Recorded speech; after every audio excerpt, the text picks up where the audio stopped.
Les amis, je vous retrouve dans cette vidéo de test du service VPN CyberGhost. Je ferai de temps en temps des vidéos de prise en main, de tests, etc. Si jamais vous avez des idées d'outils VPN, antivirus, etc. que vous aimeriez voir tester en vidéo, eh bien n'hésitez pas à me les proposer. Peut-être que j'utilise déjà l'un d'eux et si je peux vous éclairer, ce sera avec plaisir. Pour rappel, un service VPN permet d'anonymiser votre connexion, toute votre connexion, que ce soit les mails, le web, les jeux vidéo, etc. afin de masquer votre adresse IP et de protéger votre vie privée. Bien sûr, il y a d'autres avantages à utiliser un VPN, nous allons en parler dans cette vidéo. Du coup, pour ceux d'entre vous qui ne connaissent pas encore CyberGhost, c'est un logiciel VPN parmi les plus populaires, mais aussi parmi les plus anciens. C'est l'un des premiers services VPN que j'ai testé il y a déjà 4 ou 5 ans, et il devient d'ailleurs de plus en plus populaire au fil des années. On verra pourquoi dans cette vidéo, et surtout on verra s'il en vaut la peine ou non. Restez bien jusqu'au bout, ça ne prendra pas trop longtemps. On commence avec les caractéristiques du VPN. Tout d'abord, j'ai noté que je ferai un avis honnête et je vais donc commencer par un historique honnête sur CyberGhost. CyberGhost a été créé en 2004, puis racheté en 2017 par Cape Technologies, anciennement appelé CrossRider. Alors là, il faut savoir que CrossRider était à l'époque une entreprise curieusement plutôt connue pour propager des publicités et donc traiter des données personnelles, un peu l'inverse de ce que propose CyberGhost. Le changement de nom de l'entreprise va dans cette volonté de tourner la page avec le passé et de lutter cette fois pour la protection des données. Une sorte de black hat reconverti en white hat, dirons-nous, et disons qu'il vaut mieux ça que l'inverse. Mais bon, c'est le point négatif d'entrée de jeu que les détracteurs de CyberGhost lui trouvent, à savoir un petit souci de confiance par rapport aux activités passées de l'entreprise qu'il a rachetée il y a quelques années. Cela dit, CyberGhost est basé en Roumanie, un pays connu pour défendre la vie privée des internautes. CyberGhost ne collecte pas de logs, donc pas d'informations sur le trafic, ni sur votre vraie adresse IP, ni sur le serveur utilisé, ni sur la date de connexion, etc. Alors là, je vous vois venir en disant qu'on peut en douter, et vous avez raison, surtout après ce qui a été dit, car il n'est pas question de croire aveuglément ce qu'on nous dit dans une vidéo ou même dans des politiques de confidentialité. Malheureusement, nous, en tant qu'utilisateurs de ces services, nous ne pouvons que faire confiance à ce qui nous est dit, car à part avec un audit indépendant, personne ne peut le vérifier. Il faut bien comprendre que c'est le cas avec tous les services VPN et non pas seulement avec CyberGhost. D'ailleurs, c'est même le cas avec n'importe quelle entreprise privée, organisation publique, etc. Lorsqu'on vous demande la photocopie de votre carte d'identité à la SNCF, à la Poste, à une agence immobilière ou je ne sais quoi, eh bien vous lui faites aussi confiance tout simplement. Et parfois à tort, ça arrive. Cela dit, on comprend aisément que le business de ces services VPN est justement d'assurer la protection de la vie privée. Ils ont donc plutôt intérêt à respecter ce qu'ils disent, et surtout eux, sans quoi leur entreprise est vouée à disparaître du jour au lendemain s'il n'y avait ne serait-ce qu'un internaute pour lancer l'alerte et prouver que les engagements de respect de la vie privée ne sont pas respectés. Et l'air de rien, CyberGhost existe depuis 2004, comme je le disais, donc depuis le temps, ça fait plutôt sérieux, il existe toujours et comme je le disais, il gagne en popularité chaque jour. Bien, il est temps de passer à un critère de choix essentiel, le prix. Et pour cela, vous allez être ravis car CyberGhost est très bien placé en termes de tarifs. Le voici comparé à d'autres services VPN populaires et recommandés. Bien sûr, les tarifs peuvent changer en bien ou en mal d'un moment à l'autre, mais les voici au moment de la mise en ligne de cette vidéo. Le tout avec une garantie satisfait ou remboursée de 14 jours pour un abonnement mensuel ou de 45 jours pour un abonnement plus long. Vous pouvez payer par CB, PayPal ou Bitcoin. Si vous avez besoin d'aide, eh bien vous avez de quoi contacter le support en anglais, en français ou en allemand. En toute transparence et par expérience, il faut savoir que le support français et allemand n'est pas toujours en ligne, contrairement au support anglais. Mais normalement, en journée, il ne devrait pas y avoir de soucis. Voici enfin à quoi ressemble CyberGhost. Et oui, c'est juste cette petite fenêtre en bas à droite, mais bien sûr vous pouvez l'agrandir pour voir l'interface complète. L'interface affichée ici est celle sous Windows, mais CyberGhost est aussi disponible sous Mac, Linux, Android, iOS, entre autres extensions de navigateur. Vous avez le droit d'utiliser CyberGhost sur 7 périphériques différents, de quoi protéger toute une famille. Il suffit d'entrer dans votre compte créé lors de l'achat et de fournir la clé d'activation. Pas mal tout ça, non ? Mais attendez, maintenant il faut voir ce que ça donne en pratique. Du coup, si je me rends sur l'onglet serveur, vous voyez qu'il y a vraiment beaucoup de pays disponibles. En fait, plus de 90 pays sont listés pour presque 6000 serveurs VPN différents. Alors bon, je n'ai pas les chiffres de chaque service VPN existant, mais là on est facilement dans la fourchette haute du nombre de pays et de serveurs pris en charge. Alors juste avant de me connecter, on va voir rapidement l'interface. vous avez en dessous la liste des serveurs pour télécharger des torrents, suivi de la liste des serveurs pour le streaming. Vous y voyez Netflix, YouTube, HBO, etc. etc. CyberGhost est l'un des rares services VPN à proposer de tels serveurs dédiés. On verra les fonctionnalités de connexion et les règles intelligentes plus tard. Et sur la droite, vous avez l'interface qui peut être minimisée en bas à droite. Celle-ci vous permet d'accéder rapidement aux meilleurs services VPN suivant votre localisation. Vous avez également une petite liste qui s'affiche si besoin. Vous avez également le petit bouton au-dessus pour demander de l'aide ou contacter le support directement depuis l'application. On va donc commencer tranquillement par nous connecter en Europe et plus précisément en Allemagne.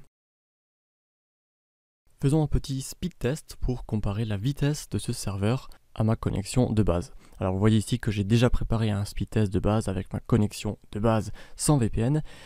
C'est pas la folie, je sais, ça changera peut-être un jour, enfin normalement. On va utiliser le mode single ici pour un test plus juste et non pas juste optimisé pour le plaisir ou pour nous rassurer.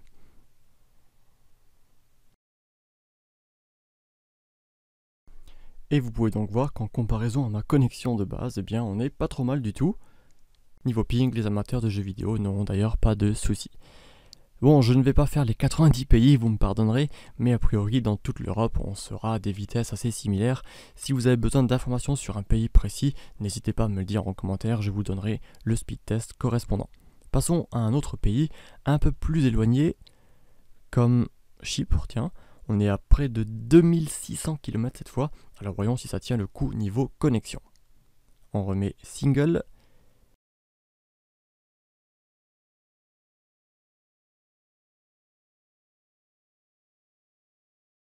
Et vous voyez qu'on fait un peu mieux que l'Allemagne en fait, niveau débit. Ça me permet de vous placer un avertissement ici, car le speed test n'est pas non plus le test le plus fiable du monde, il dépend de beaucoup de choses. Si quelqu'un télécharge sur votre réseau local, toute votre connexion sera impactée. S'il y a des problèmes sur le chemin à travers les routeurs, ça va laguer. Si le serveur VPN est surchargé, ça va laguer, etc. etc. Je ne parle même pas de la différence entre mode multi et single du site speed test. Et même d'ailleurs avec votre connexion de base, le speed test varie parfois. Par contre, s'il y a bien un critère qui reste proportionnel à la distance, c'est le ping. Et justement, un internaute m'a demandé récemment s'il pouvait utiliser CyberGhost pour jouer à des jeux vidéo lors de son séjour aux États-Unis, mais en ayant besoin de se connecter à un serveur de jeu européen.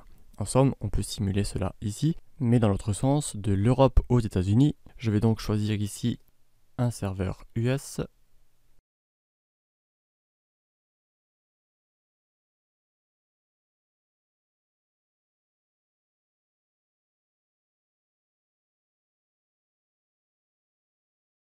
Et comme vous pouvez le voir, on n'est en fait pas si mauvais.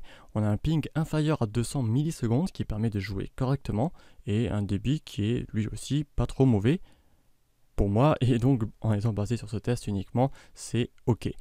A savoir que par contre, si on teste CyberGhost depuis la Chine, enfin en se connectant à un serveur VPN chinois, il se passe quelques soucis. Je crois qu'il y a des problèmes de connexion. Je ne sais pas si c'est juste temporaire ou pas, mais je préfère vous prévenir que si vous connectez aux États-Unis, ça peut marcher. Par contre, si vous partez en Chine, ça risque peut-être de poser problème. Encore une fois, c'est peut-être temporaire, mais par défaut, je préfère vous avertir dans la vidéo. Testons rapidement un serveur streaming. J'ai Netflix ici.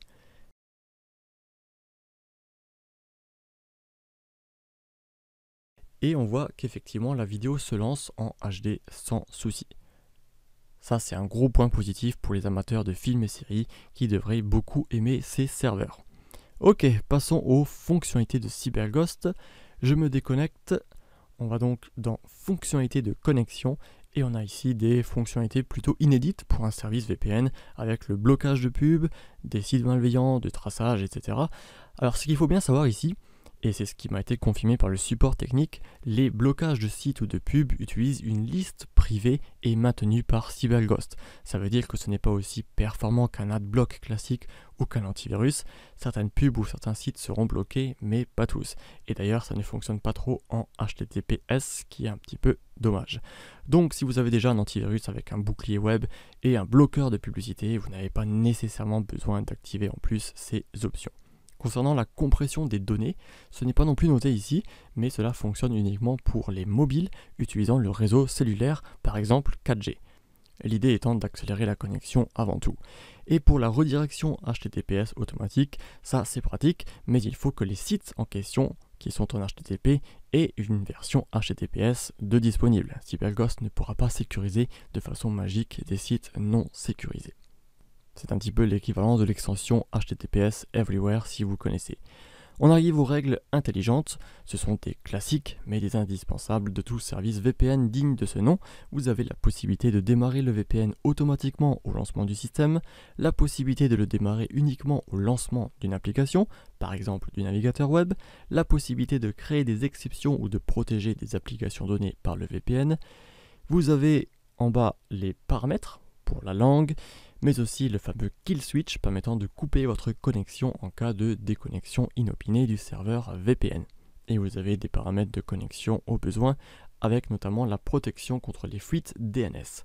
Faisons ce test de sécurité pour voir ce que ça nous donne au niveau de CyberGhost. On va se connecter rapidement en France et on va sur ipleak.net où on lance le test. Et c'est tout bon, on ne voit pas l'adresse IP originale, on ne voit pas de fuite DNS car c'est bien le serveur DNS de CyberGhost vérifiable en tapant l'IP sur internet qu'on voit ici, et on ne voit pas non plus de fuite web RTC. On passe donc à la conclusion de ce test. Je recommande CyberGhost pour ce qui a été dit dans cette vidéo et pour ce que je sais de lui. Comme toujours, c'est une histoire de confiance, on le répétera à chaque VPN, à chaque vidéo, la confiance se gagnant avec le temps et avec l'expérience, avec le produit ou service en question. Les avantages de CyberGhost sont donc les suivants: le prix, le nombre de pays et de serveurs, l'ergonomie et le support, la politique d'enregistrement no log, les serveurs dédiés au streaming et au torrent. Du côté des désavantages, on placera tout de même la vitesse de certains serveurs. Après, c'est comme je le disais, ça dépend de plusieurs critères également. Si vous avez une bonne connexion fibrée de base, vous devriez ressentir moins de problèmes qu'une personne qui a vraiment une connexion minable. Et les blocages de publicité et de sites malveillants qui pourraient être améliorés, ou au moins il pourrait être indiqué plus clairement ce dont il s'agit. Tout peut potentiellement changer dans le futur, je vous mets donc un lien vers l'article complet sur le blog qui donne quelques informations supplémentaires et qui contiendra la liste des mises à jour au sujet de CyberGhost. Merci d'être resté jusqu'au bout et à la prochaine.